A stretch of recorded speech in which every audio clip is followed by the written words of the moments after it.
Mais Pecuária. Oferecimento Parceiros do Campo. Cemex, genética para a vida. Potensal, nutrição de confiança. Uma empresa do Grupo Facholi, Coima. Tradição com olhar para o futuro.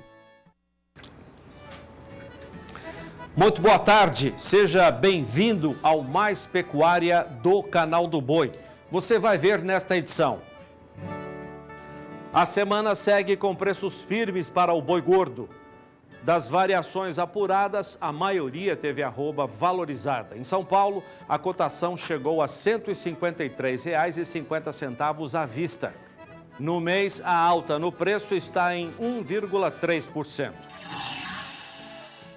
Depois de chegar perto de 100 mil pontos na sessão de ontem, a Bolsa de Valores de São Paulo registra outra marca histórica, uma cena que se repete pela terceira vez seguida. O mercado vê com bons olhos as perspectivas do cenário econômico do país. O mundo ainda não descobriu que o Brasil produz carne bovina de qualidade. Quando houver essa descoberta, teremos uma revolução na pecuária brasileira. Mas a nossa carne ainda vai demorar para ter um padrão de qualidade definido. As afirmações são do consultor Roberto Barcelos. Veja a segunda parte da entrevista que ele concedeu ao Canal do Boi durante o encontro de confinamento da Coan Consultoria na semana passada em Ribeirão Preto. As imagens e as informações da nossa agenda de leilões. Hoje à noite, o virtual de gado de corte da Leilosul. Agora, às 6 horas no horário de Brasília, esses são alguns dos nossos destaques da edição de hoje, terça-feira, 19 de março. Tudo isso a partir de agora no Mais Pecuária.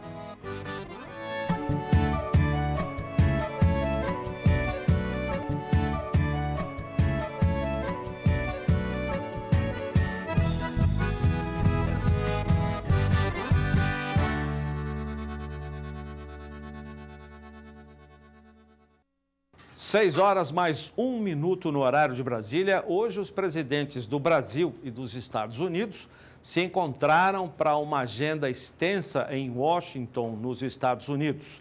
Os detalhes dessa visita você confere daqui a pouco aqui no Mais Pecuária. Um dos integrantes da comitiva do presidente Jair Bolsonaro aos Estados Unidos é a ministra da Agricultura, Tereza Cristina, que está lá tratando de assuntos relacionados principalmente à volta dos Estados Unidos às importações de carne bovina in natura.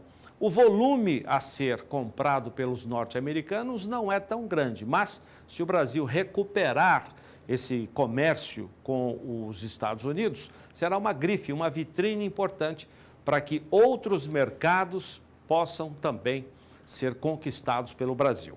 E já que eu estou falando na ministra da Agricultura, ela fará uma palestra magna na Feira Norte Show em Sinop, no Mato Grosso. Veja com Valdir Pacheco.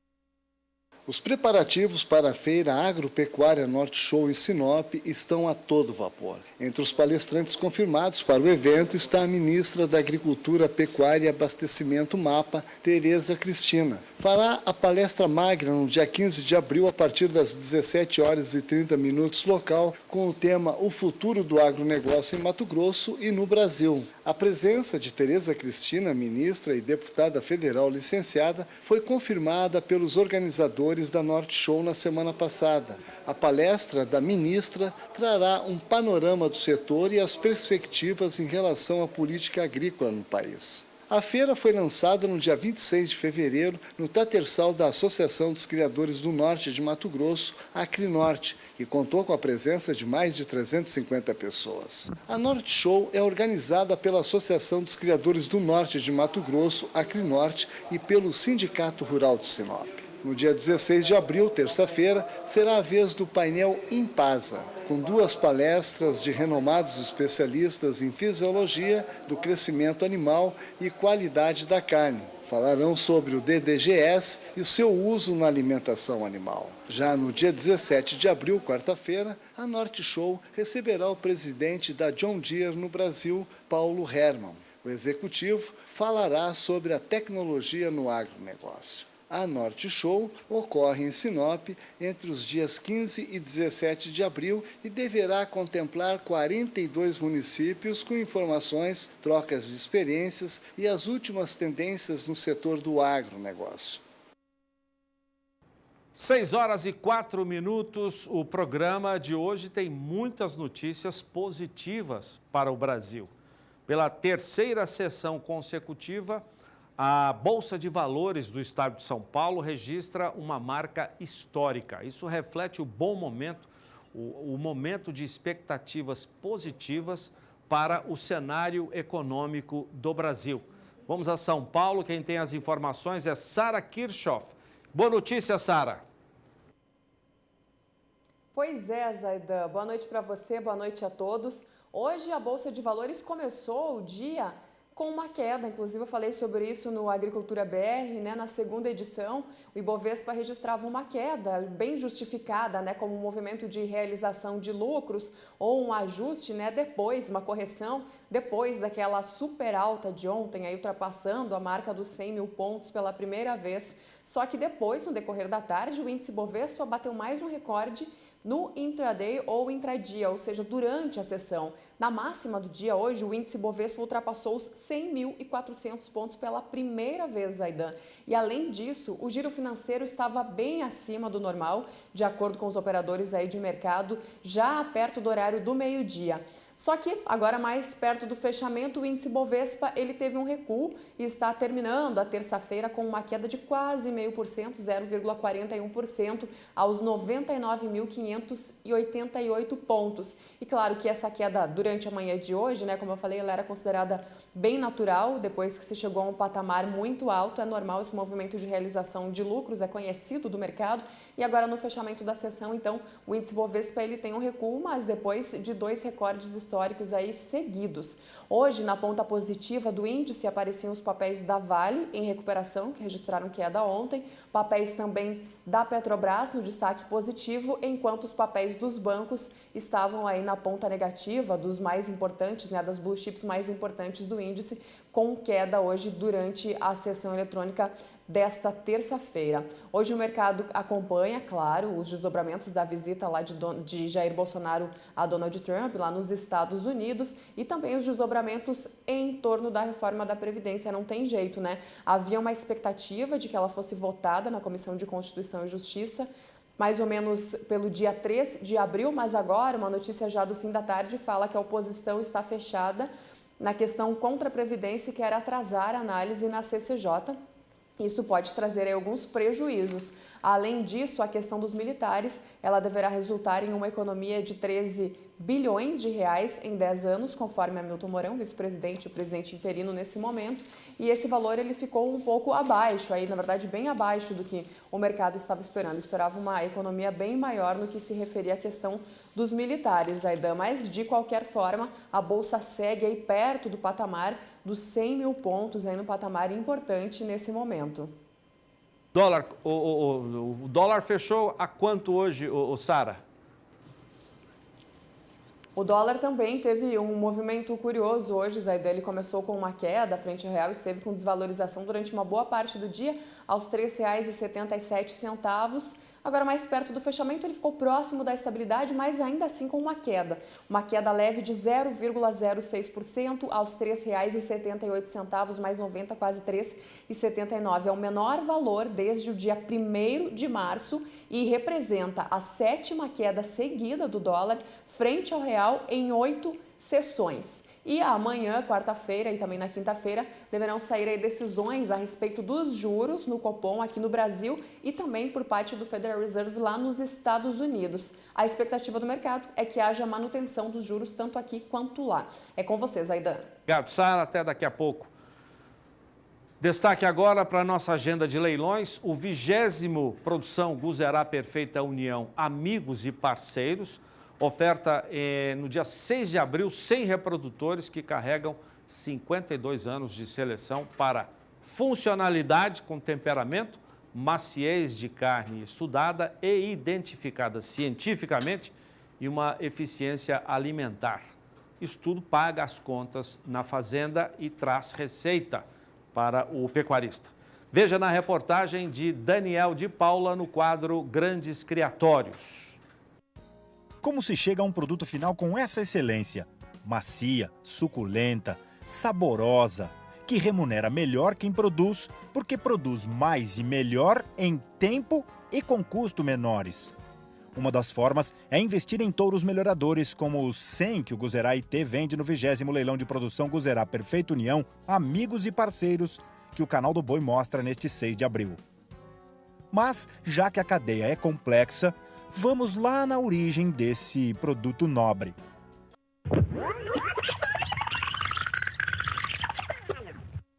Lá se vão mais de 10 anos que eu conheço a Fazenda Perfeita União. E como em vários outros lugares pelo mundo afora, a gente escuta muito sobre projetos. A diferença é que os irmãos Toneto transformam todos os planos em realidade, que o mercado aceita como qualquer produto colocado à venda aqui. Primeiro, por causa de tanta chancela que valida esse trabalho e os números gerados aqui com tanta tecnologia, apesar da simplicidade. Quais são esses resultados e um pouco de como eles são atingidos é o que você vai ver agora. Tudo começa nas mães, selecionadas com extremo rigor, férteis, que desmamam bezerros com mais de 53% do seu peso médio. Precoces, como as 55% que venceram o primeiro ano do desafio de emprenhar entre 12 e 14 meses, após 3 protocolos de IATF. E que levam no pacote habilidade materna e rusticidade que se fixou nas gerações. Por ser o primeiro ano, está excelente. E o objetivo é sempre cada vez melhorar isso mais. Tanto que as fêmeas que já têm mais de 20 meses, dentro dessa média, as que completaram mais de 20 meses vão ser abatidas. Então, se a gente conseguir aliar, sincronizar certinho a técnica de indução, de ciclicidade, de inseminação e com a genética, com o ganho genético que vão ter esses animais ao longo do tempo, a gente vai conseguir um resultado bem significante. O resultado está no filho, que se desenvolve bem a pasto, filtrado entre os melhores em desempenho, musculatura, libido, uma mansidão medida com tecnologia pioneira do reateste e que se reflete no campo. E uma eficiência alimentar evolutiva na prova que em 7 anos, com tecnologia, gerou informações de 627 animais e computou nesta 25ª edição uma margem arroba média de R$ 40, o dobro do primeiro ano, com um destaque absoluto de R$ 74 de lucro por arroba produzida.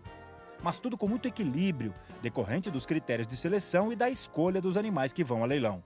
Isso significa hoje que nós estamos colocando no mercado animais que têm um crivo de seleção muito intenso e mesmo essa seleção hoje ela é certificada. Hoje nós conseguimos colocar um animal que seja totalmente equilibrado para todas essas características que a gente selecionou lá atrás, que dê lucro. Porque mesmo se a gente pegar animais, tem animais que vão ter tudo isso que a gente falou lá atrás, mas vão comer muito você entendeu? E não vão dar lucro. Mesmo hoje, com todo esse processo, a quantidade de animais indesejáveis que dão um prejuízo são pequenos, mas existem e nós estamos tirando fora. Hoje, 70% do custo de produção para você produzir um boi de corte é a alimentação, ou seja, o que ele come. Aqui na prova do CAR, a gente fornece o alimento para eles, é um alimento que simula um pasto de qualidade. Então você pode adquirir um touro Guzerá IT a qualquer momento, que a produção deles vai se encaixar em qualquer manejo, seja a pasto, seja semi-confinamento, a confinamento. Com certeza você vai ter uma produção mais eficiente e vai gerar muito mais lucro para o produtor, que é isso que hoje todo mundo quer. A garantia são os números que vocês têm aqui dentro, né, para mostrar nesse universo todo. É isso, Daniel. Já pensou um produtor de carne aqui no Brasil ter 5 mil, 10 mil animais no confinamento e ter que medir tudo isso para ver quem que consome mais, quem consome menos? Então, comprando uma ferramenta dessa, ele não precisa fazer nada. Ele já tem o produto pronto para implantar na vacada ou comprar produtos oriundos desses touros e colocar em confinamento. Então, ele já compra uma ferramenta pronta para ser trabalhada e ter uma qualidade de carne e uma lucratividade muito maior. A 10ª semana Guzerá Perfeita União começa dia 1º de abril, com o De Olho na Fazenda ao vivo de Pirajuí e uma mesa redonda no dia 5, sexta-feira, 6 da tarde, com técnicos que assistem a essa seleção IT. No sábado, dia 6, a programação começa às 9 horas, com um dia de campo, seguido às 11 horas com leilão de sêmen, 35 novilhas avaliadas, 700 produtos comerciais frutos de Guzerá IT e 100 reprodutores qualificados e mochados que fecham o 20º leilão de produção Guzerá Perfeita União Amigos e Parceiros. Tudo isso pelo canal do Boi. 6 horas e 14 minutos, um abraço para o Hugo Ferreira, que atua no segmento de nutrição animal no estado de Goiás. Valeu, Hugo, grande abraço. Depois do intervalo comercial, as informações sobre a visita do presidente Jair Bolsonaro aos Estados Unidos. Até já. 6 horas e 16, o assunto de hoje para os brasileiros, o encontro do presidente Jair Bolsonaro com o presidente dos Estados Unidos, o Donald Trump. Visita bastante proveitosa, bastante amistosa e vamos saber do presidente, quando voltar, que tipo de proveito o Brasil vai ter com esse encontro com o presidente dos Estados Unidos. O presidente foi para a pátria norte-americana no último domingo, levou 6 ministros, um deles da Agricultura, Tereza Cristina. Paulo Guedes ontem já expôs muito da sua política econômica, enfim, são os assuntos de destaque na nossa política e na nossa economia também. Eu vou voltar a São Paulo com a Sara Kirchhoff, porque ela vai falar sobre uma proposta do representante do comércio norte-americano para o governo brasileiro. Sara, que proposta é essa? Zaidan, essa proposta teria sido feita ontem por um representante da equipe econômica lá dos Estados Unidos, ontem à noite, e veio à tona hoje, nesta terça-feira, com uma declaração do nosso ministro da Economia, Paulo Guedes.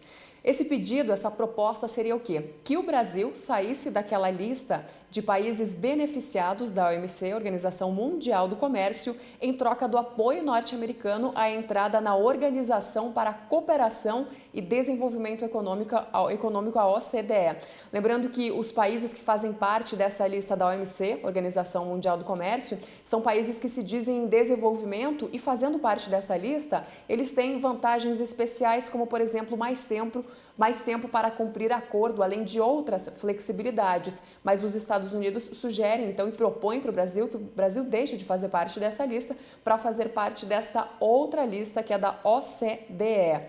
Então, eles são contrários, os Estados Unidos, a essa lista que beneficia os países aí com essas vantagens. E de acordo com o jornal A Folha de São Paulo, a entrada do Brasil na OCDE, essa outra lista, seria o principal triunfo do governo Jair Bolsonaro nessa viagem, que ele espera obter nessa viagem, e que ser membro dessa lista significa uma espécie de selo de qualidade de políticas macroeconômicas e também estimularia investimentos no país. Então, a gente vai analisando aí os desdobramentos do que vai acontecer em relação a isso. Hoje, o fato é que o Brasil faz parte dessa lista aí de países beneficiados pela OMC, Zaidan. Obrigado, Sara. Você volta daqui a pouco com mais informações de mercado. Agora são 6 horas e 18 minutos no horário de Brasília. Eu vou chamar o Diego Fogolin para apresentar um dos produtos de um dos nossos parceiros, a Casale.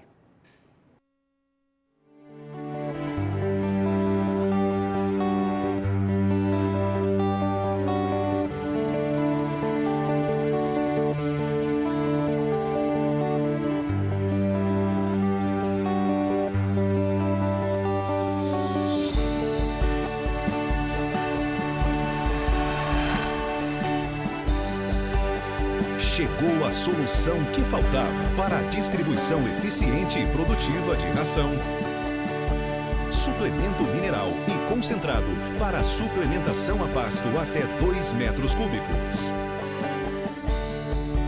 Fazer a suplementação a pasto desta forma é coisa do passado. Chegou o Feeder 20SC da Casale.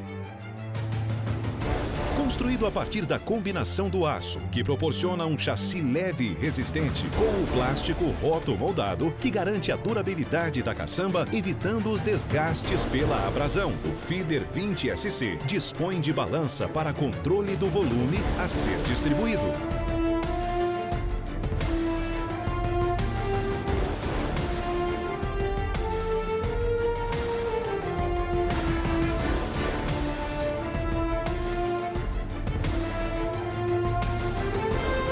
ou então do sistema GeoPack Control, que integra a balança ao GPS, permitindo uma gestão eficiente e completa do trato, com definição de rotas, geração de relatórios e muito mais.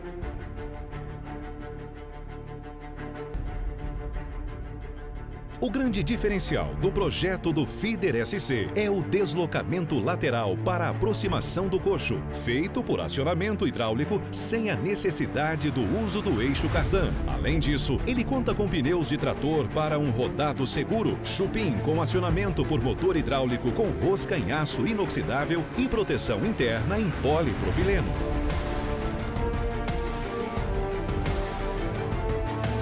Coloque mais rentabilidade e eficiência no seu negócio. Coloque um Feeder 20 SC e dê adeus ao trabalho pesado e pouco produtivo.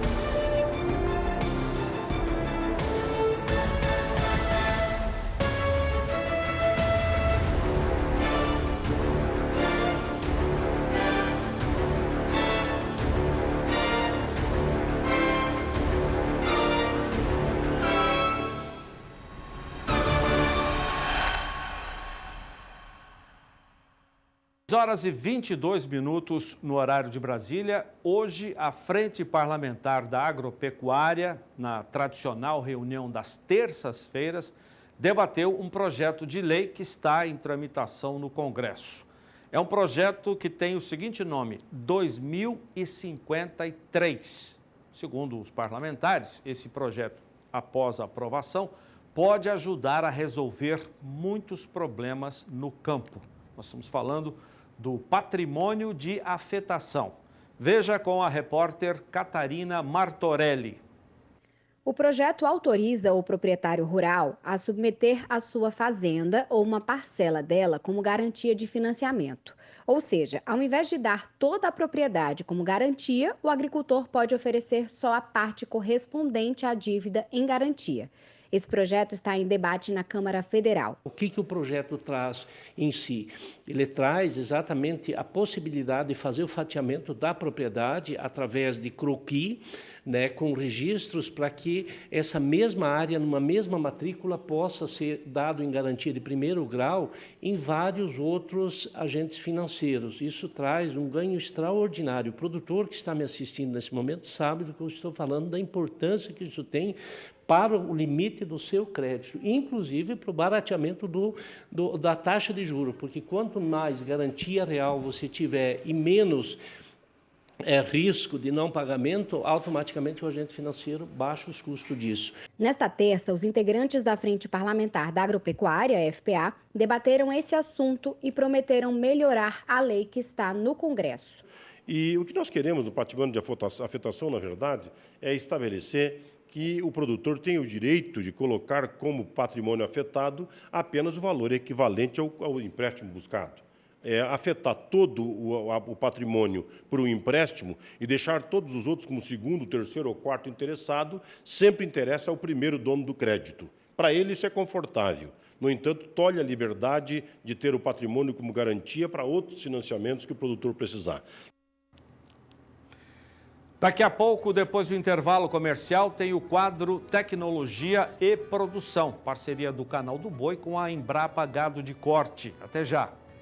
Agora, às 6 horas e 26 minutos no horário de Brasília, os presidentes do Brasil e dos Estados Unidos se reuniram hoje em Washington, onde trataram de assuntos diversos, dentre eles a crise e possível intervenção militar na Venezuela, e ainda itens da agenda econômica entre os dois países. Em encontro na Casa Branca com o presidente Jair Bolsonaro, o presidente dos Estados Unidos, Donald Trump, afirmou nesta terça-feira que apoia o ingresso do Brasil na Organização para a Cooperação e Desenvolvimento Econômico, OCDE. O presidente do Brasil está nos Estados Unidos desde domingo. Jair Bolsonaro levou para a viagem 6 ministros, entre eles Tereza Cristina, da Agricultura. Desde domingo, a comitiva brasileira está em Washington, capital americana. Várias agendas paralelas ocorreram durante a viagem. Os ministros da Economia, da Ciência e da Agricultura foram os mais demandados durante a visita aos Estados Unidos. Negociações comerciais, incluindo a liberação do mercado de carne, estiveram em debate. Nesta terça-feira, questionado sobre o que esperava que Bolsonaro levasse como resultado da visita aos Estados Unidos, Donald Trump afirmou que o país tem muitos produtos que o Brasil gostaria de ter. Brasil e Estados Unidos fabricam ótimos produtos e podem intensificar os laços comerciais, segundo garantiu o presidente americano. Aqui no Brasil, a Frente Parlamentar da Agropecuária se reuniu nesta terça-feira e o presidente e deputado federal Alceu Moreira comentou a atuação da ministra Tereza Cristina na comitiva do presidente. Uma das coisas que a Frente Parlamentar sugeriu a Tereza Cristina quando ela foi para o Ministério é que nós deveríamos ser muito mais agressivos, muito mais qualificados, muito mais propositivos, mais resolutivos com relação ao comércio internacional. Até hoje, nós estamos quase sempre nos mercados secundários. Nossos adidos, que estão nos mais diversas embaixadas, ficam numa mesa de canto, quase sempre sem atividade alguma. A ida da Cristina aos Estados Unidos, da nossa ministra, possibilita claramente a abertura de novos mercados. Nós precisamos do mercado asiático, nós precisamos da China como nunca. Não há nenhuma contradição entre buscar novos mercados com os mercados já conquistados. Quanto mais, melhor, né? Nós ainda temos ali, logo depois dos Estados Unidos, que é um mercado importantíssimo, nós temos que continuar lutando pelos espaços na Comunidade Europeia, mas temos países como a Indonésia, por exemplo, com 260 milhões de habitantes, que nós vendemos quase nada. E, portanto, trabalhar esta ação propositiva, visitar, nós vamos fazer logo depois de uma viagem para os países da Ásia, com a ministra da Agricultura para buscar novos mercados, mas não tenha dúvida, abrir o mercado americano simboliza uma abertura de mercado para outros mercados mundiais importantíssimos para nós. Tenho certeza que ainda é um fato embrionário, ela apenas está começando a conversa, mas é melhor do que sempre tivemos. A Embrapa desenvolve trabalhos com o objetivo de impactar de maneira positiva a sociedade, por meio do uso e emprego de tecnologias. A repórter Kylie Rodrigues tem informações de como as parcerias entre as instituições públicas e particulares são importantes na pesquisa. Veja no quadro Tecnologia e Produção.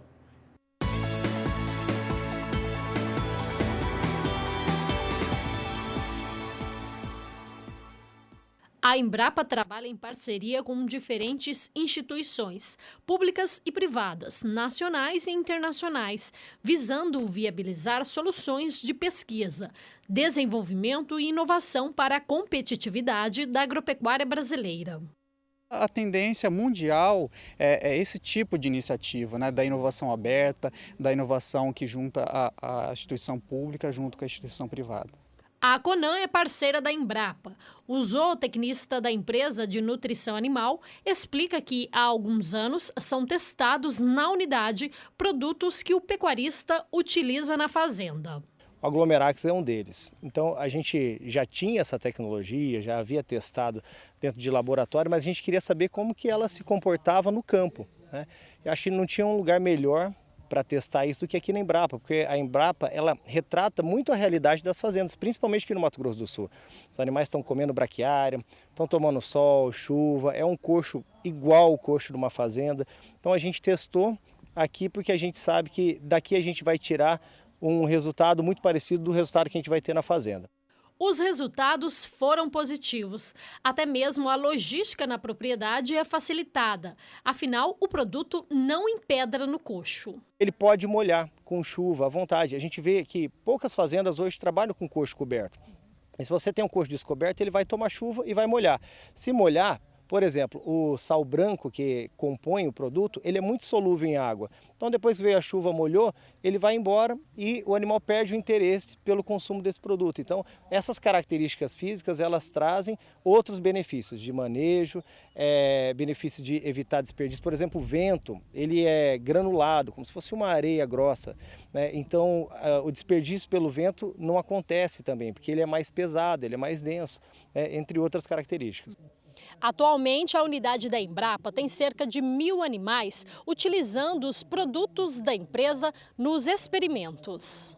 Primeiramente, o que a gente viu em situações em que os coxos, né, onde que a gente disponibiliza o sal, não são cobertos, então estão expostos ao tempo, à chuva, à temperatura, à umidade, etc., que há uma perda menor, né, desse tipo de suplemento quando comparado ao suplemento comum, que é aquele suplemento em pó, em torno de 16% a menos. A chuva, ela não leva vários dos minerais que estão naquele suplemento. A forma física desse produto impede que a chuva carregue isso embora, enfraquecendo ou diminuindo a concentração desses minerais nesse suplemento, o que teoricamente vai nutrir melhor o rebanho.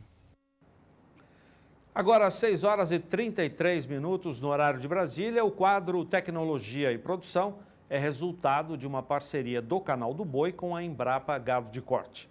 O assunto agora é a pecuária leiteira. Você vai conhecer o trabalho desenvolvido numa fazenda da Califórnia, nos Estados Unidos. Veja com a repórter Sara Kirchhoff.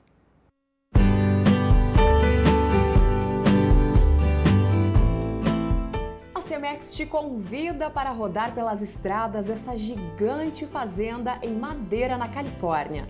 A propriedade foi uma das escolhidas para fazer parte do 10º Tour Cemex Progressive.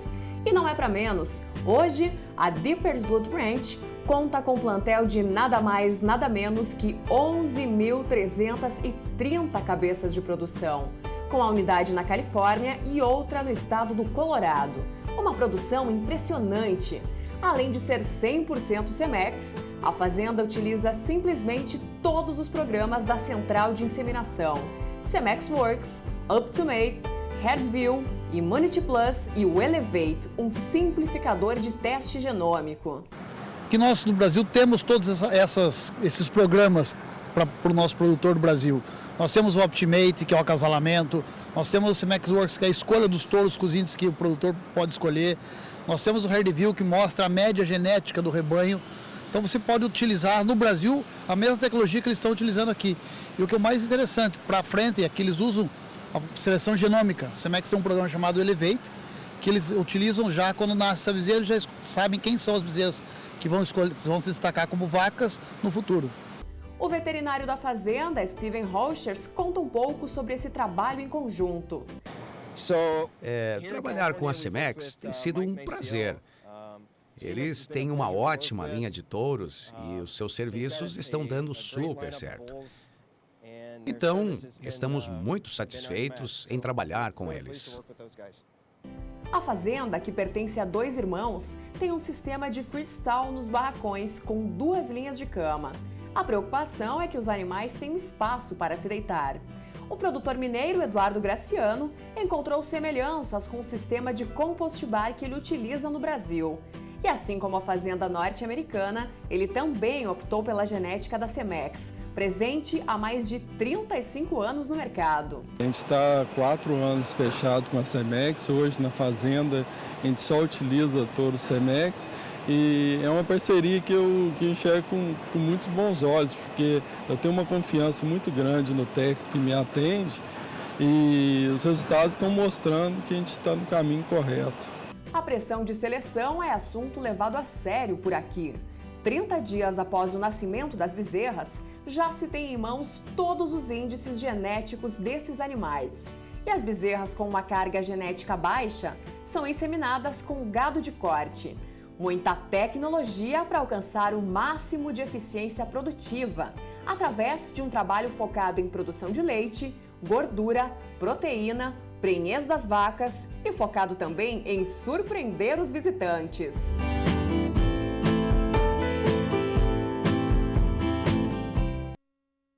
O 14º encontro de confinamento da Coan Consultoria e do Canal do Boi terminou na quinta-feira da semana passada, mas nós ainda temos um farto material produzido em Ribeirão Preto, São Paulo, e aos poucos vamos mostrando aqui na nossa programação.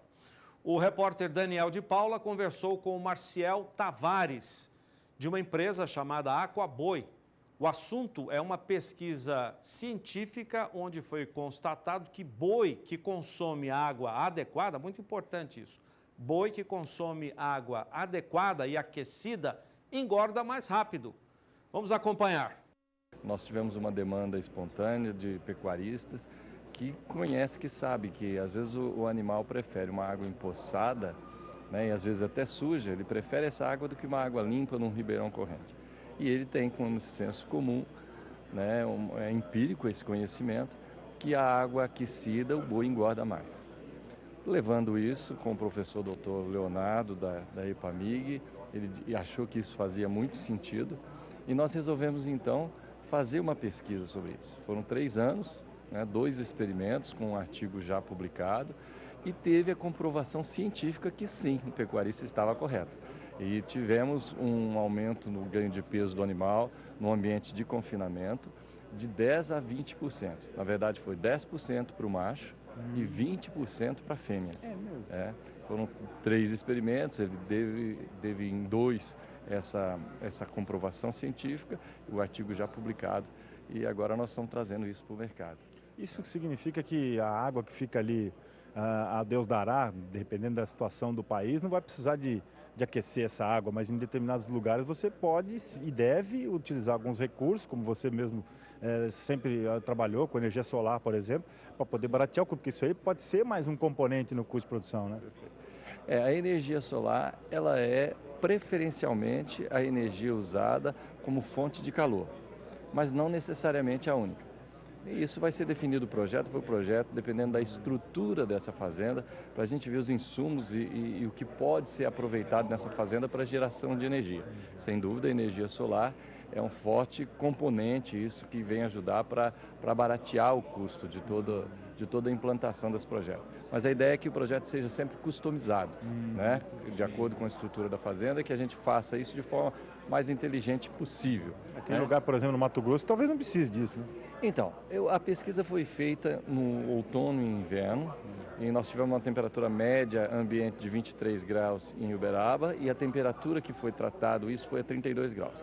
Mas o projeto diz assim, nós recebemos inclusive a carta patente de invenção, uma invenção inovadora, ela é a única no mundo, né? Não existe nada nos levantamentos bibliográficos, nada foi encontrado nesse sentido. E o que nós temos podemos dizer, o fornecimento e a gestão da qualidade da água na temperatura ótima.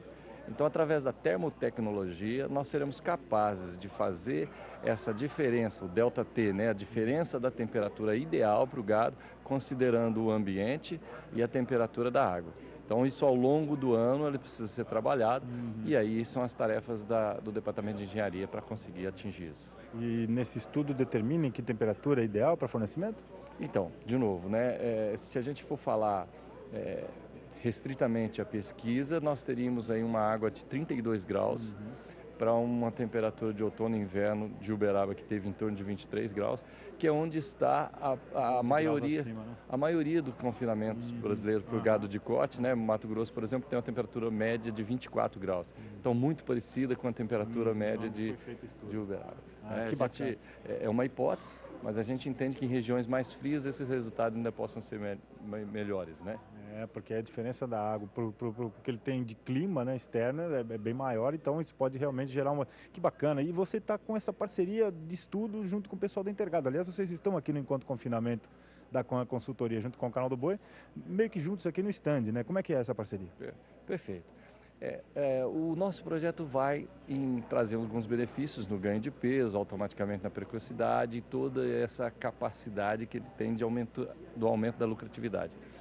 A Intergado tem um equipamento que tem muita sinergia com isso.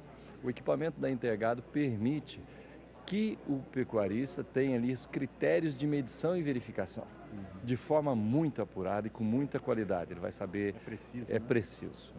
É exatamente o tema aí do encontro, né, da pecuária de precisão. Então ele vai poder comprovar isso animal por animal e fazer o seu próprio diagnóstico aí, de acordo com a sua raça e alimentação, que pode ser diferente do que foi na pesquisa. Já existe em nível comercial esse tipo de oferecimento de estudo ou de tecnologia para uso na pecuária comercial também? Muito bem. Nós estamos em 2019 elegendo aí alguns pecuaristas que nós queremos fazer a referência mercadológica, né? Então, para esses nós estamos oferecendo em 2019 toda uma parte subsidiada, né? Certamente nós temos um número limitado que a nossa estrutura permite e 2020 sim será lançado de forma nacional. Depois do intervalo comercial, tem mais destaques do encontro da Coan, consultoria do Canal do Boi. Você vai ver a segunda parte da entrevista com o consultor de carne de qualidade, o Roberto Barcelos.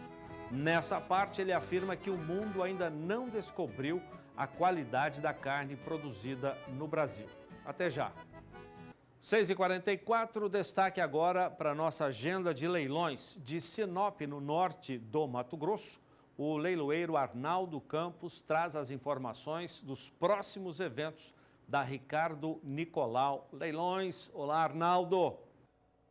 Olá, os amigos ligados no SBA, sintonizados com a gente. Vamos falar um pouquinho da nossa agenda dos próximos eventos aqui da Ricardo Nicolau Leilões.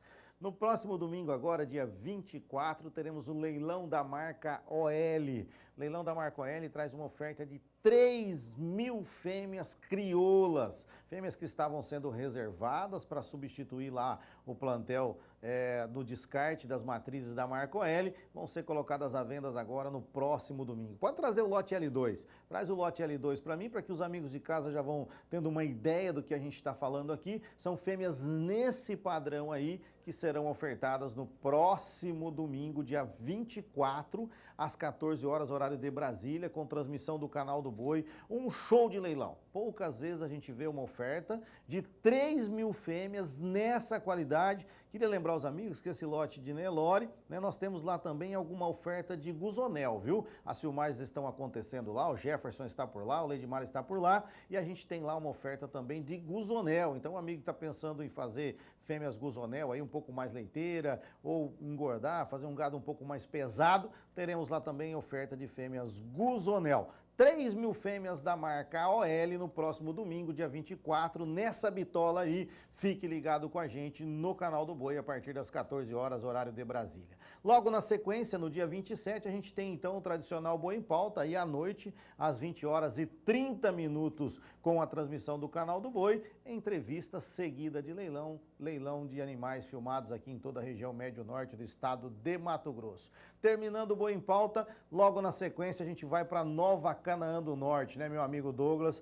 A gente vai para Nova Canaã do Norte, com o leilão em parceria com o Sindicato Rural. Tá aí as imagens de Nova Canaã do Norte, o recinto novíssimo lá em Nova Canaã do Norte, recém-inaugurado, já recebe lá um grande leilão de animais de corte, primeiro leilão de animais de corte de Canaã do Norte, com a parceria lá do Sindicato Rural, da Prefeitura Municipal, o prefeito Rubão sempre recebendo a gente muito bem lá, e a comitiva desembarca lá no dia 7 de abril para esse evento em parceria com o Sindicato Rural, que traz 3.000 animais para cria, recria e engorda. Então anote na sua agenda, você é convidado a estar com a gente, você de toda a região, almoçar com a gente lá, levar seus animais no recinto, fazer a filmagem dos seus animais. Nova Canaã do Norte nos espera no dia 7 de abril, às 14 horas, horário de Brasília, e aí a transmissão será do Agrocanal. Bom, saindo de Nova Canaã do Norte, a comitiva Ricardo Nicolau se desloca para Nova Monte Verde. Nova Monte Verde já está mais ao extremo norte do estado de Mato Grosso, onde nós vamos encontrar o nosso companheiro Guido Guzzi. Nelore Guzzi nos recebe lá de braços abertos, está aí as imagens lá da fazenda do meu companheiro Guido Guzzi, uma fazenda que você não acha um pé de praga nem para remédio, se você precisar, viu? Lá nós teremos oferta de reprodutores Nelore PO, tá aí as imagens, reprodutores na sua grande maioria, reprodutores mochos e também Nelore padrão. Teremos uma oferta lá de novilhas, daqui a pouquinho já vai chegar a imagem das novilhas aí, novilhas Nelore PO, prenhes também, né, que serão ofertadas lá para um amigo que quer acrescentar uma genética diferente no teu plantel, ou de repente iniciar um plantel de Nelore PO, você pode entrar numa cabeceira de uma novilhada como essa aí, a novilhada PO, toda com registro definitivo, toda prenha, já vai parindo, né? Então você entra na cabeceira de um plantel que seleciona Nelore há mais de 30 anos. E também a oferta de 3.000 animais para cria, recria e engorda nessa bitola aí. 1.000 animais são oriundos do projeto do nosso comandante Guido Guzzi, né? Crioula do Guido Guzzi, um gadão realmente, e crioulo também dos seus parceiros ali em toda a região, portanto, um leilão aguardado, esperado por toda aquela região. Esse é Nova Monte Verde, 14 de abril, a transmissão é do Canal do Boi a partir das 14 horas. Bom, você que está com a gente, para saber mais informações sobre todos esses eventos. Nós iremos comercializar agora nos próximos 25 dias aí cerca de 10 mil animais. Para saber mais sobre esses negócios que serão feitos por aqui, www.ricardonicolaoleilões.com.br ou visite as nossas redes sociais, o Facebook, o Instagram, que você será informado de tudo que acontece por aqui, ok? Obrigado. Obrigado, Arnaldo. O mundo ainda não descobriu que o Brasil produz carne bovina de qualidade. A afirmação foi feita pelo consultor Roberto Barcelos durante o encontro de confinamento da Coan Consultoria e do Canal do Boi, realizado de 12 a 14 de março em Ribeirão Preto, São Paulo. Ele justifica porque poderá haver uma revolução na pecuária brasileira quando as qualidades da nossa carne forem conhecidas internacionalmente. É dele também a afirmação de que ainda falta muito para a padronização do produto, essa padronização da nossa carne bovina. Veja a segunda parte da entrevista que nós gravamos com ele. O mundo nem descobriu que o Brasil produz carne de qualidade, porque o Brasil é sinônimo de commodity, é sinônimo de carne barata, de carne eficiente. Se o mundo descobrir que a gente está produzindo essa carne com esses níveis de qualidade, e aí vai ser a grande revolução na pecuária. Porque a gente consegue, os nossos animais abatidos com 24 meses, eles ficaram 20 meses a pasto e 3 a 4 meses finalizados em confinamento ou semi-confinamento ou alguma intensificação final de suplementação. Então a gente consegue unir o benefício do sabor do pasto na carne versus o benefício desse input energético via confinamento para explorar um marmoreio, um bom acabamento. E a nossa carne, honestamente, há 20 anos atrás, a gente olhava a carne argentina e carne uruguaia e falava, mas por que eles são tão bons ou por que eles são tão melhores do que a gente? E durante esses 20 anos eu tive mais de, 20 vezes, tanto na Argentina quanto no Uruguai. Eu falo para você, nas últimas 5 vezes que eu fui, agora, nos últimos 3, 4 anos, eu não consegui comer uma carne lá, como hoje a gente tem acesso a boas carnes aqui. Então a gente chegou no modelo, chegou no produto. Agora é um processo de replicar, aumentar a escala, para atender demanda interna e, num futuro próximo, atender a exportação. Roberto, tem uma situação no Brasil, vamos falar da carne que a gente compra, como você disse nesse conceito, a carne do dia a dia, carne durante a semana. Você vai no açougue ou vai num supermercado, compra uma carne, coloca na churrasqueira e faz o maior sucesso, uma carne macia, saborosa. Aí você, na semana seguinte, volta no mesmo lugar, compra a mesma peça, vai assar e o resultado não é bom como o da semana anterior. Nós vamos conviver muito tempo com isso aqui no Brasil? Sim. Por quê? A padronização do produto final ela é fruto da padronização do sistema de produção. Eu estou aqui na frente de um café maravilhoso que está sendo servido e eu tenho certeza que a forma de padronizar o produto final café é padronizar todo o sistema de produção, desde a variedade, da colheita, da torrefação e etc. E a gente tem que trazer o sucesso de outros produtos para dentro da carne. Qual que é o grande gargalo hoje? As marcas de carne, elas às vezes iniciam no curral do frigorífico. Um curral de abate é super heterogêneo, tem 20 fornecedores no mesmo dia. Tem animais velhos, jovens, pesados, leves, magros, gordos, macho inteiro, macho castrado, fêmea, animal suplementado, animal de pasto, animal confinado, animal da raça A, da raça B. Uma salada mista.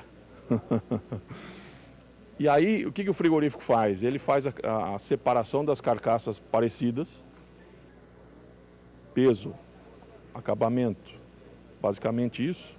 Idade, às vezes, eles nem levam em consideração, em função do perfil de peso e acabamento, e separam em marcas de carne.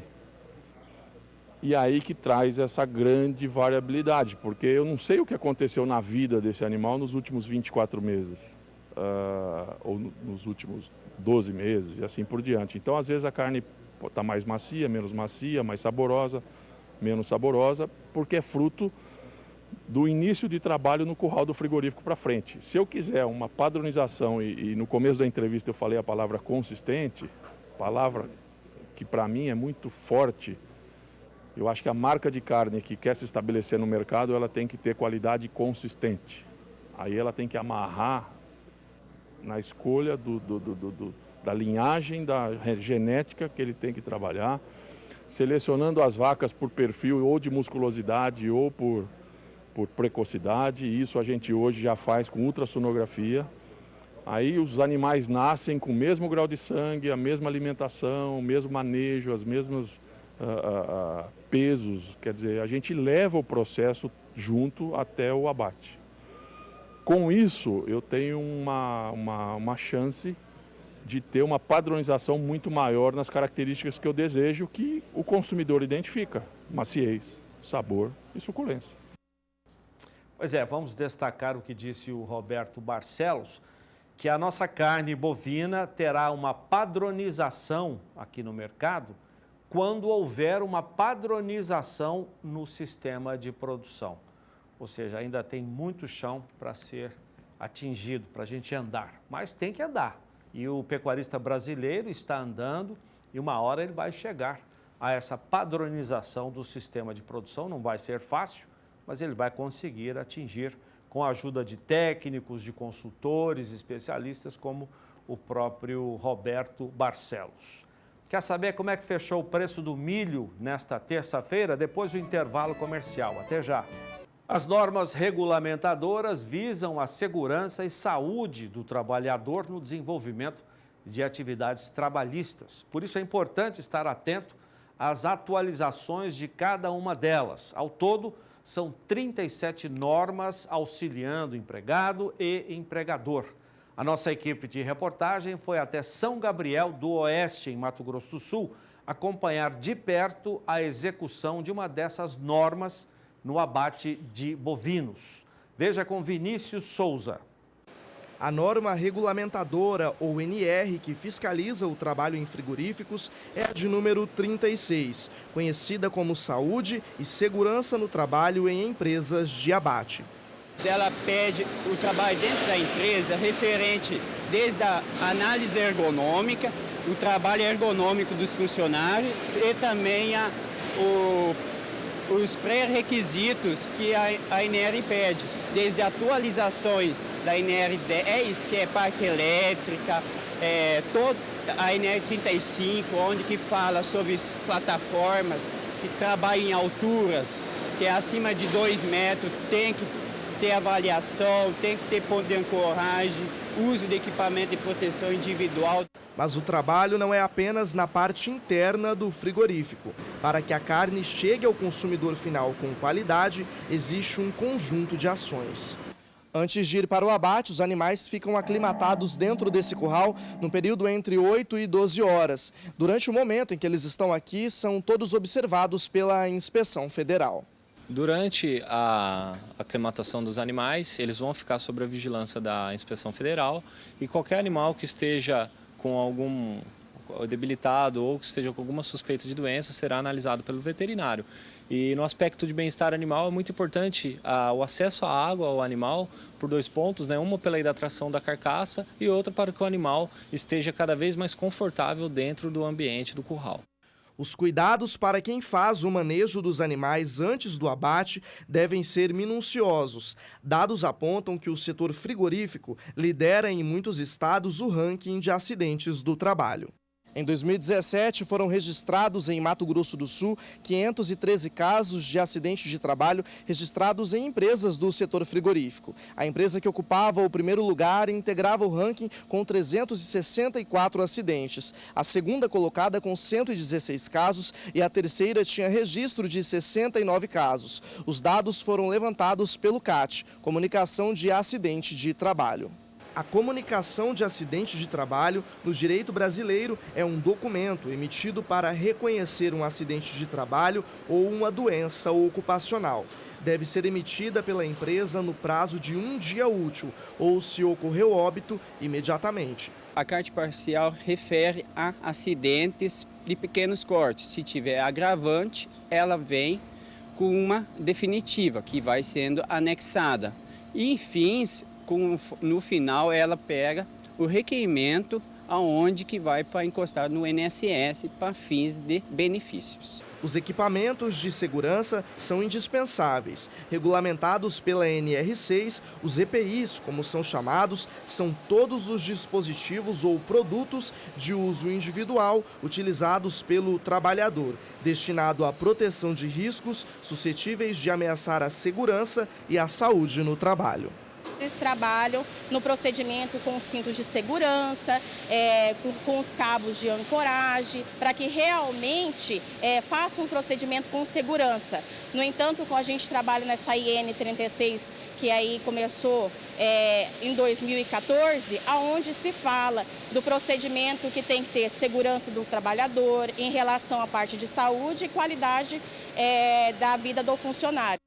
No final de 2018, a NR36 foi atualizada no que se refere a trabalhos com máquinas para corte de carcaça de animais de médio e grande porte. Nós temos com um engenheiro, onde que vem a NR12 de máquinas e equipamento, enclausurações de máquinas para adaptações da NR36. O coordenador do programa Senai de Manutenção Industrial explica os detalhes dessa atualização. A NR36 ela tem um anexo que trata de máquinas e equipamentos, né, para o setor de frigoríficos. E esse anexo ele foi aumentado, então passou a ter mais itens tratando de segurança em máquinas. Então esse anexo ele trata de itens específicos para máquinas de corte, para serras, e esse anexo passou a ter mais itens agora. Então as máquinas contempladas nesse anexo, né, que fazem parte dos frigoríficos, agora tem um passo a passo de como fazer a adequação de segurança. O não cumprimento da atualização da norma está sujeito a penalidades. As normas regulamentadoras elas regulamentam a CLT, né? Então, quando a empresa não atende essas normas, elas estão sujeitas, né, à legislação, que no caso pode resultar em notificação, interdição, né, a própria paralisação das atividades da empresa. De São Gabriel do Oeste, em Mato Grosso do Sul, Vinícius Souza. Agora, às 7h03, o nosso destaque são os grãos e os insumos usados na produção de animais. A soja é a commodity que mais é exportada pelo Brasil, todos sabem disso. Mas a exportação do grão corre riscos. Em meio às disputas comerciais, o Brasil segue ampliando suas exportações do grão. Os dados parciais da SECEX, a Secretaria de Comércio Exterior do Ministério da Economia, mostram uma exportação de 4.800.000 toneladas nos primeiros 9 dias úteis de março. É um desempenho 74% maior do que o registrado no mês anterior, fevereiro deste ano. Além disso, o volume também fica cerca de 27% maior em relação a março do ano passado. Agora, de acordo com a consultoria Agrifato, eles destacam que um possível acordo entre os Estados Unidos e a China pode transferir a demanda asiática para o produto norte-americano, alterando os atuais patamares de preços no mercado internacional e também no ambiente doméstico, diz a Agrifato. Por falar nisso, as negociações entre os dois países parecem caminhar em direção a um acordo, mas faltam informações sólidas sobre os reais avanços, o que mantém investidores cautelosos com movimentações técnicas na Bolsa de Chicago. Mais informações você acompanha no nosso site, o sba1.com. Eu vou chamar agora a analista da Scott Consultoria, que traz uma análise de mercado de insumos. Como é que está o atual quadro de insumos? A Pamela Andrade vai falar também sobre a relação de troca milho e boi gordo. Vamos acompanhar. Olá, vamos falar um pouco sobre a relação de troca boi gordo versus milho. O sexto levantamento da safra brasileira de grãos 2018-2019, divulgado na última semana pela Companhia Nacional de Abastecimento, a Conab, manteve a expectativa de uma boa produção de milho de segunda safra. Atualmente, com uma arroba de boi gordo, o pecuarista adquire 3,79 sacas de milho, considerando a Praça de São Paulo como referência. O preço do insumo subiu 3,5% desde o início do mês, enquanto a cotação da arroba teve alta de 1,3% no mesmo período. Com isso, desde o início de março, a relação de troca melhorou 5% para o pecuarista. Em curto e médio prazo, a expectativa é de um mercado mais frouxo para o milho e as quedas de preços não estão descartadas. A pressão de baixa deverá ganhar força aí a partir de maio, com a proximidade da colheita do milho de segunda safra no país, o que pode gerar boa oportunidade de compra do insumo para o pecuarista. Legal, 7:06.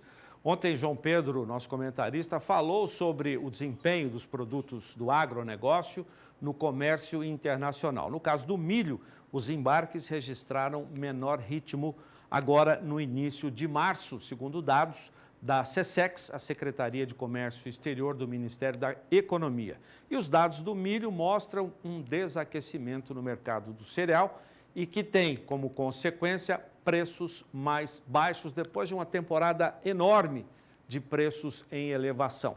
Vamos voltar com a Sara em São Paulo. Ô Sara, como é que fechou o preço do milho, o indicador CPEA, nesta terça-feira? Tem queda de novo, Zaidan. Hoje a desvalorização para o milho em Campinas e região é de 0,13%, com a saca recuando para o patamar dos R$ 39,56. Há poucos dias a gente falava de uma saca a R$ 42, então agora ela está ficando cada vez mais abaixo dos R$ 40. Com essa queda nova, queda no dia de hoje, no acumulado do mês de março, a desvalorização do cereal está em 6,5%. Diferente do milho em Mineiros, em Goiás, que hoje tem uma alta, de acordo com o indicador da Bolsa Brasileira de Mercadorias. A valorização do cereal por lá é de 1,5% e a saca avança para o patamar dos R$ 33. Eu já vou passar para o mercado do frango, falando do frango congelado aqui no estado de São Paulo, que não tem variação nesta terça-feira, permanecendo, portanto, em R$ 4,55 o quilo. No acumulado do mês de março, Zaidan, o frango congelado tem uma alta acima dos 7%, conforme o indicador CPEA. O frango resfriado também tem valorização acima de 4%. E o preço do suíno em Santa Catarina tem uma nova alta no dia de hoje, uma alta acima de 1%, que eleva o quilo do animal vivo para R$ 3,67 e aumenta a valorização no acumulado do mês, que agora está acima de 8,5% para o suíno vivo em Santa Catarina. É com você, Zaidan. Obrigado, Sara. Você volta daqui a pouco. Intervalo comercial, nós vamos passar de um bloco para o outro, mostrando um pouco das ofertas que você vai ver hoje à noite aqui, a partir de 8h30, no horário de Brasília. É o leilão virtual da Leilosul. Um abraço ao nosso amigo Marco Soriano, está lá em Bataguaçu. Bataguaçu, esse gado foi filmado perto da região de Bataguaçu, entre os estados de Mato Grosso do Sul e São Paulo. Machos e fêmeas para cria, recria e engorda. Voltamos para destacar a importância que o agronegócio representa para a economia brasileira e também para o mundo. O papel importante do Brasil como um dos maiores fornecedores de alimentos. Diante de tudo isso, a Federação das Indústrias do Estado de São Paulo, a Fiesp, elaborou as projeções para o agronegócio brasileiro na próxima década. O ano de 2018 foi caracterizado pelo bom fluxo de exportação e também pelo crescimento moderado da oferta de gado pronto para abate, em linha com o ciclo pecuário, que refletiu a expansão do rebanho devido à retenção de fêmeas. Essa retenção ocorrida entre 2014 e 2016. O fortalecimento do dólar ajudou na conversão da receita das exportações, permitindo aos frigoríficos melhorar as ofertas de preços pagos aos produtores.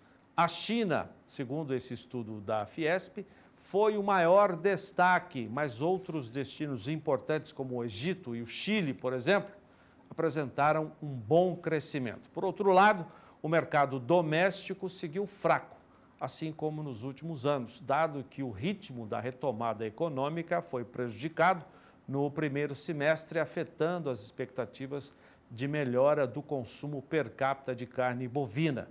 Do lado da oferta, os criadores, os pecuaristas, continuaram o movimento de descarte de vacas, reflexo da gradativa redução da margem da cria iniciada nos últimos anos.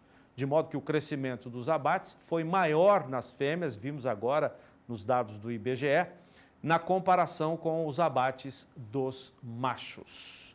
7h12. Eu estou aqui com o João Pedro, nosso comentarista, para falar um pouquinho mais desse estudo da Federação das Indústrias do Estado de São Paulo. João, tudo bem? Tudo bem. Isso é importante porque ele mostra os próximos 10 anos. E eu acho que para o senhor e para a senhora que trabalha com o assunto, isso passa a ter maior importância, né?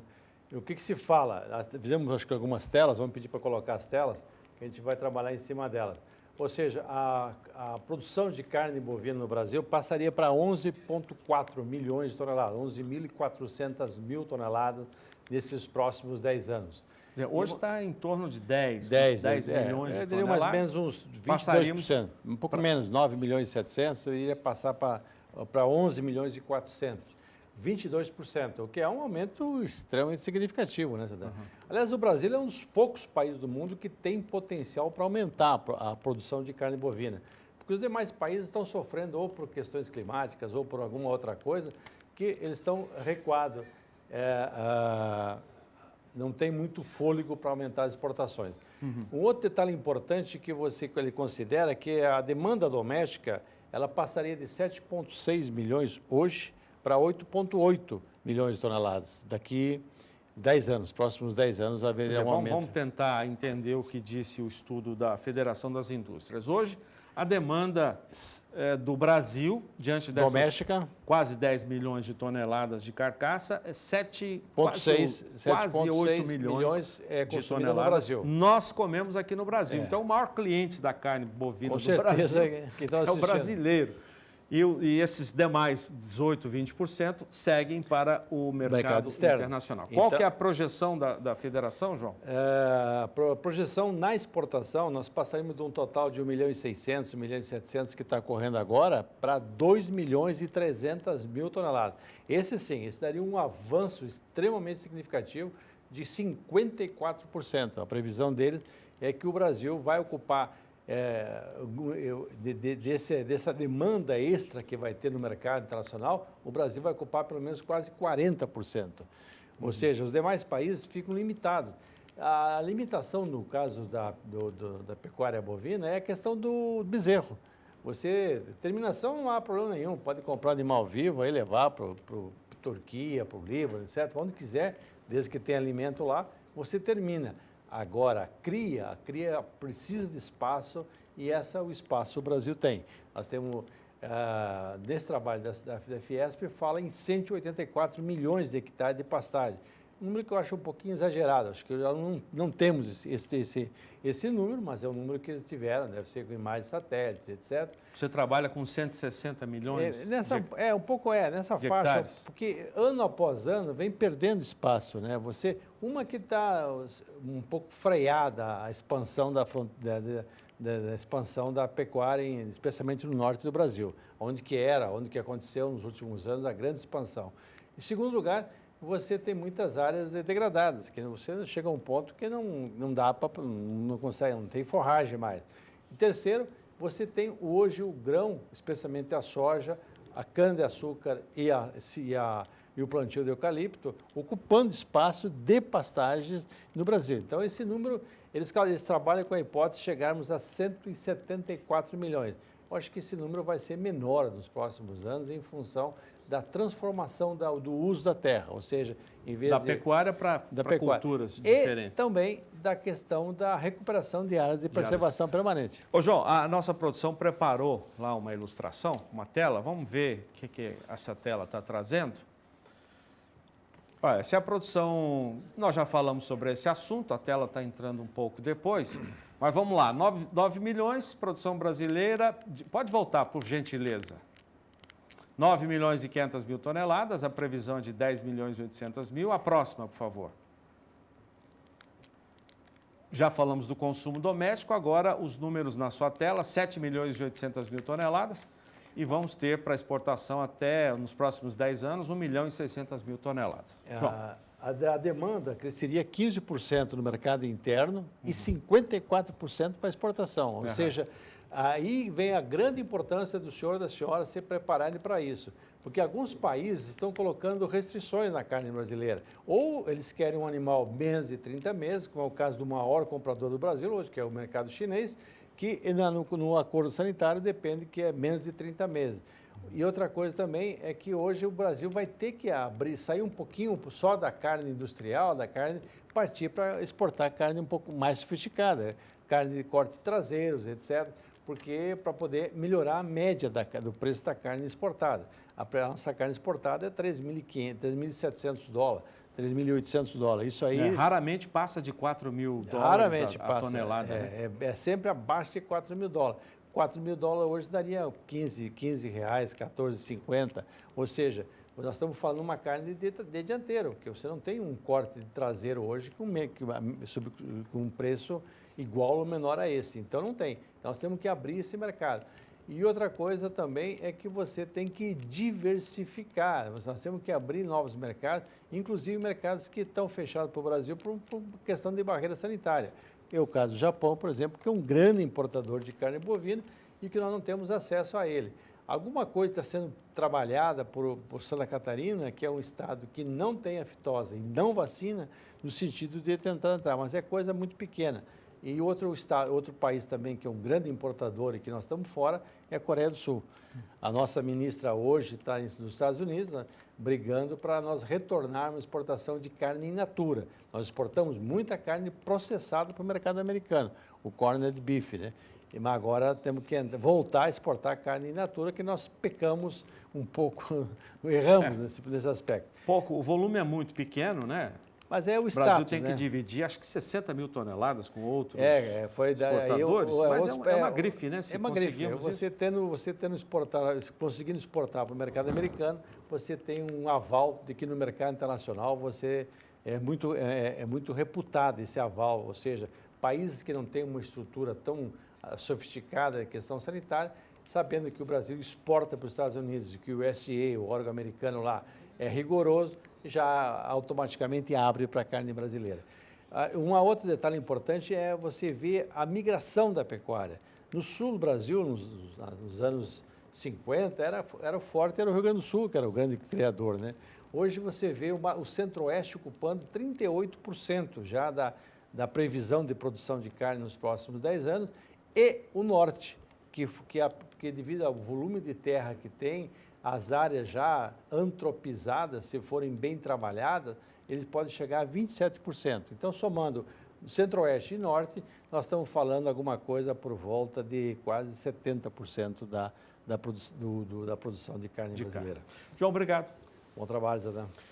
Nós vamos para o intervalo comercial, lembrando que ainda precisamos discutir o assunto da febre aftosa, vacinação. Muitos estados vão retirar as campanhas de vacinação como parte de um plano nacional do Ministério da Agricultura. Mas esse assunto ainda foi muito polêmico, melhor dizendo, durante o encontro da Coam Consultoria. A gente quer voltar com o João Pedro para falar desse assunto, já que ele tocou no mercado internacional, que compra a nossa carne por sermos livre de vacinação, livre de febre aftosa com vacinação, mas esse assunto ainda precisa ser debatido aqui no programa.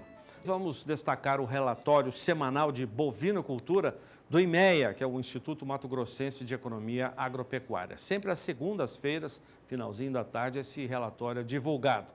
E o destaque desta semana, em março, regiões como a Noroeste e Médio Norte do Mato Grosso apresentaram tanto uma boa oferta de animais quanto demanda aquecida.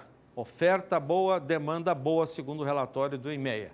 Já nas regiões Norte e Nordeste de Mato Grosso, o mercado deve ficar mais atento, diz o relatório divulgado ontem, pois, segundo as informações dos técnicos do IMEA, começou a faltar animais, principalmente machos, e o tráfego ainda opera com dificuldade por causa das chuvas.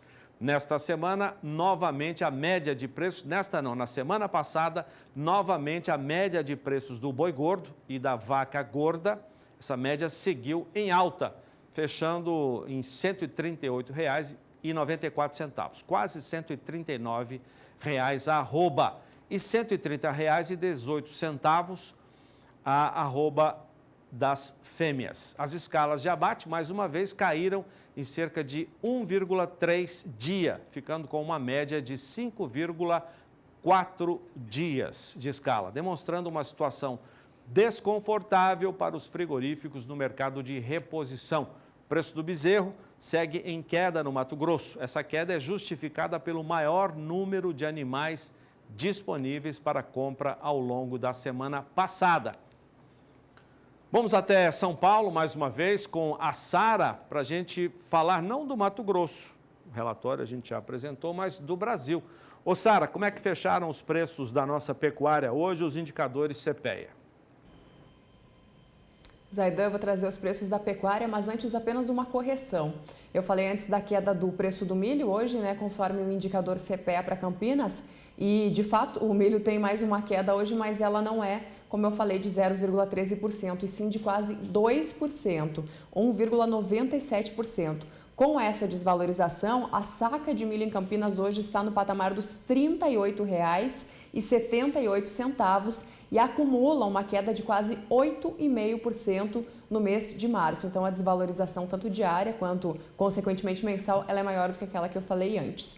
Já falando do mercado do boi gordo, a Agrifatos Consultoria ela destaca que há firmeza nas cotações em diferentes regiões, apesar da sazonalidade, do consumo menor e também do ajuste do ritmo das exportações. Isso porque há ainda uma oferta limitada de animais terminados e uma necessidade de repor as escalas de abate, e isso pressiona a arroba para cima, né? Seguindo então a trajetória de valorização desde o fim de janeiro.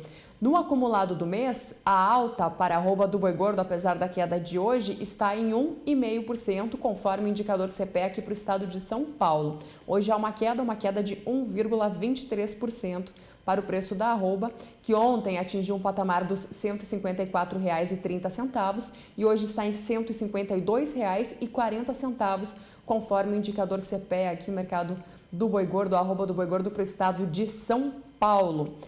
No mercado futuro, Zaidan, o contrato com vencimento para o mês de outubro tem 0,19% de alta, está em R$ 157,70 e o vencimento para o mês de março, mês vigente, tem alta de 0,20% com o valor de R$ 153,20 o preço da arroba. Então, os vencimentos para o mês vigente, mês de março, e para o mês de outubro tem alta, enquanto os outros meses próximos, depois do mês de outubro, eles registram queda hoje aí na Bolsa de Valores de São Paulo, falando do mercado do boi gordo, mercado futuro.